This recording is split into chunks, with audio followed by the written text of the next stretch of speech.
ভগবান শ্রী রামকৃষ্ণদেব বলছেন, অচলানন্দ ছেলেপিলের খবর নিত না, আমায় বলতো ছেলে ঈশ্বর দেখবেন, এসব ঈশ্বরেচ্ছা। আমি শুনে চুপ করে থাকতুম। বলি, ছেলেদের দেখে কে? ছেলে পুলে পরিবার ত্যাগ করেছি বলে টাকা রোজগারের একটা ছুতা না করা হয়। লোকে ভাববে ইনি সব ত্যাগ করেছেন, আর অনেক টাকা এসে পড়বে।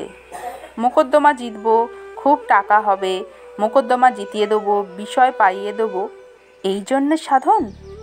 এ ভারী হীন বুদ্ধির কথা। টাকায় খাওয়া দাওয়া হয়, একটা থাকবার জায়গা হয়, ঠাকুরের সেবা হয়, সাধু ভক্তের সেবা হয়, সম্মুখে কেউ গরিব পড়লে তার উপকার হয়।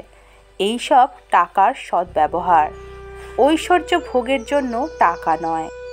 সিদ্ধাইয়ের জন্য লোক পঞ্চমকার তন্ত্রমতে সাধন করে, কিন্তু কি হীন বুদ্ধি!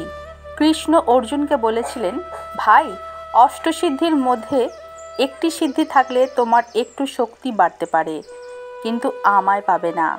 সিদ্ধাই থাকলে মায়া যায় না, মায়া থেকে আবার অহংকার। কি হীন বুদ্ধি!